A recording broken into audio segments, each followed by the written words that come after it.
Hey everybody, Nick here, and today I want to do a little bit of a comparison video talking about some of the options for everyday carry in Spyderco's lineup. The reason I'm doing this is because, well, a lot of people ask me, hey Nick, I haven't tried a Spyderco knife.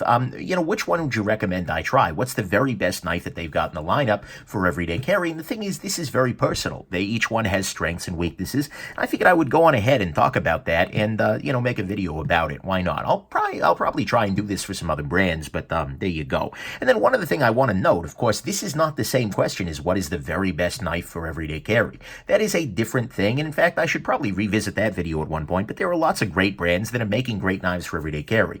I'm looking at Spyderco's today, but don't draw the inference, so to speak, that these are the only knives worth carrying. It's a separate sort of affair. So what I've kind of done is I've arrayed these in, from smallest to biggest, and just kind of want to talk a little bit about each of them. Just in order, this is the Spyderco Dragonfly. This is the Spyderco Chaparral. This is a Spyderco Native LC200N that I've actually dyed blue, so and also put an aftermarket clip on.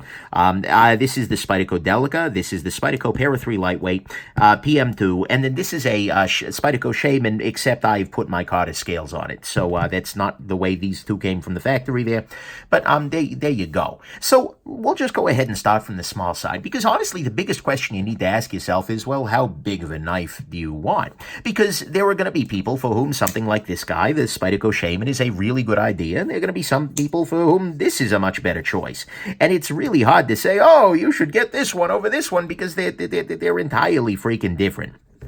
But nevertheless, these are very, very different knives for a bunch of different purposes. If you are looking for something that is very small or very lightweight, the Dragonfly is a really, really good choice. There are a lot of different steels on offer. You can get something like the ZDP 189 here is the steel that I prefer. It's just very sharpenable. It takes a very good edge. It holds that edge freaking forever. This is a really, really nice choice if you're looking for something that is lightweight and compact above all else. I mean, weight-wise here, I'll set this scale down on knives, because that's my life now, and we are coming in here at 1.2 ounces here. That's very, very light. So if you are looking for small and lightweight, this is absolutely your choice, and I would say this is your choice even among other things in the lineup. They have things like the Ladybug, the Man-Bug, etc., but those tend to feel a little bit too small for some tasks. This is a knife that is more or less capable for a lot of the things that people do on a regular basis with a pocket knife, and, that's something to keep in mind.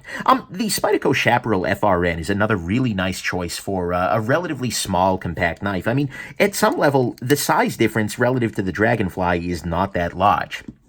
However, within that blade, within that handle, that is, we have a longer blade here. We also have a very thin blade. On both the Dragonfly and the Chaparral, you have a very thin blade that comes down to a very, very thin edge. This may be the sliciest knife in Spyderco's lineup right now, in that if you are looking for something that will cut like crazy, that will make very, very fine cuts, this is a great choice. It's using a very nice steel, CTS XHP. It has very good ergonomics. It is very carryable. It's heavier than the Dragonfly for sure. Here, I'll tear the scale right quick, and we're looking at, 2.07 ounces. It's not a huge knife by any stretch, but it is definitely the sliciest knife that Spyderco has. It is also probably the most space-efficient knife. If you tell me, hey, Nick, I'm looking for a knife, I want as much blade as I can in as small a place, this is a very, very good choice, because you still get enough handle here with this finger choil to get a good grip, but this is going to be a sufficient amount of knife for a lot of folks. Next up, we have the Spyderco Native 5. This is an interesting piece. It is relatively ergonomic. It has, and frankly, the ergonomics are a little bit nicer on the original clip for what it's worth on that. But nevertheless, this has a very nice blade. It is a little bit more robust. The stock is a little bit thicker, and you have the advantage of you can get some other steels in a Native that you can't get in either of these guys.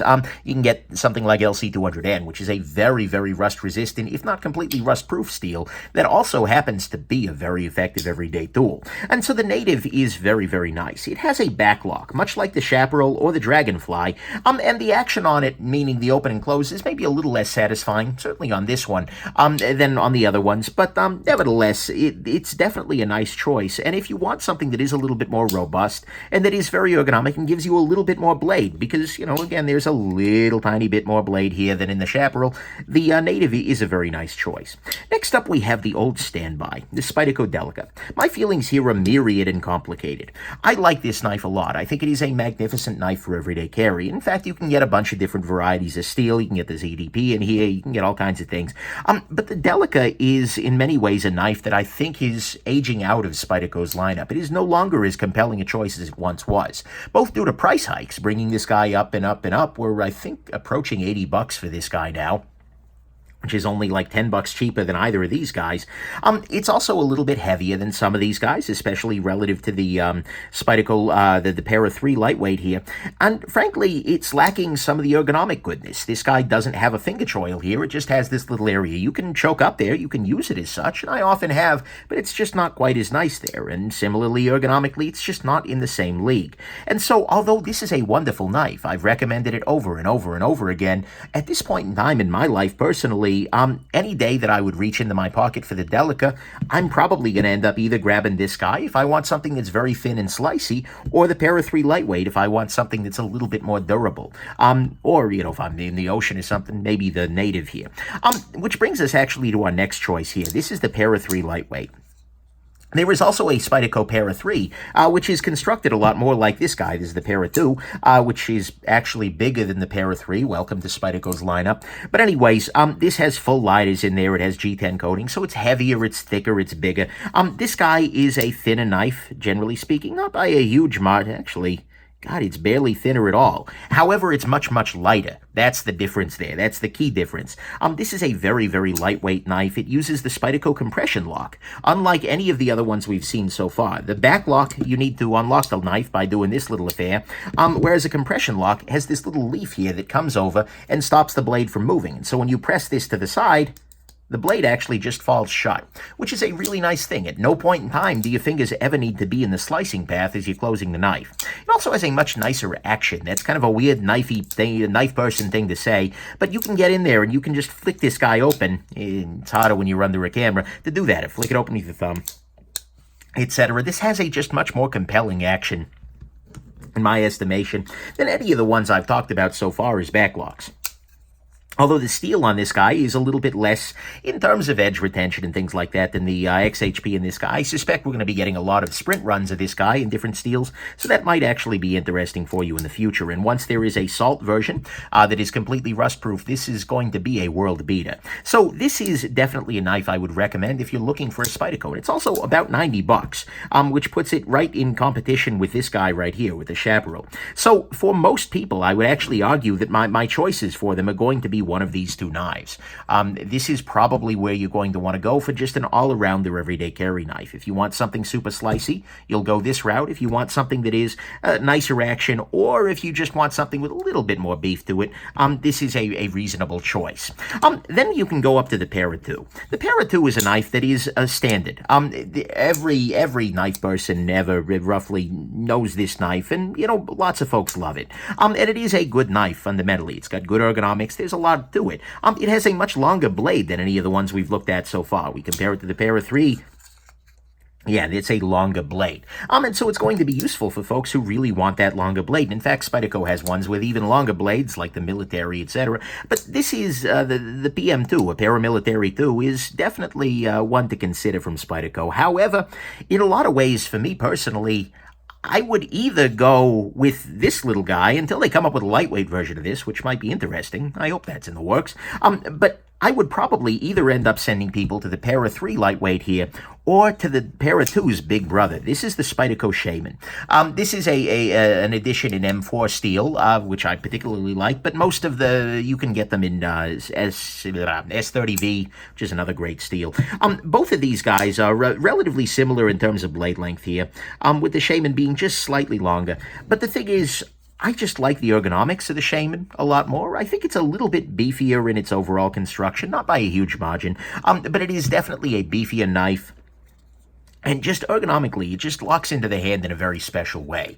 Very special way. Look at what a jackass I am. Anyways, I digress.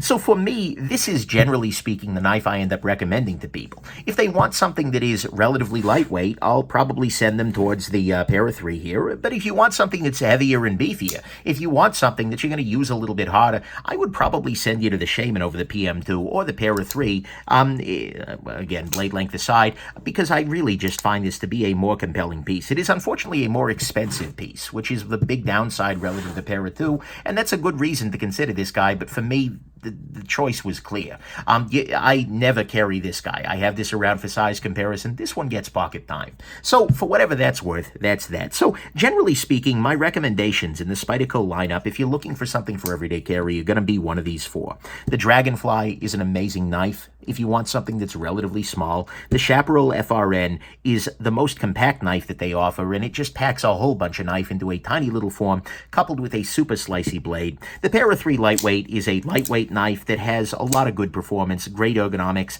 It's sort of, right now, it's really, really good. This is Spyderco flexing a lot. And I'm sorry, I mean flexing in terms of they're showing off their skill, not like the knife is bendable. But nevertheless, it is Spyderco flexing 100%. And then the Shaman is one of their newer models, but it is really, really excellent. And if you want something for harder use, this is where I would send you. So generally speaking, this is where I would go. You can definitely try things like the Native, try the Para 2, and try knives from other companies. There are lots of other great knives in this kind of price range. The RM Atom, the Monterey Bay, EZC. There were great everyday carry knives out there, but from Spyderco, these are where I'm probably going to send you. So there you go. I hope this was interesting to you. Experienced knife people, this will be no news at all, but if somebody's looking for something, hey, there you go. Hopefully this will help. So there you go. Have yourselves just an absolutely wonderful rest of your day. Bye now.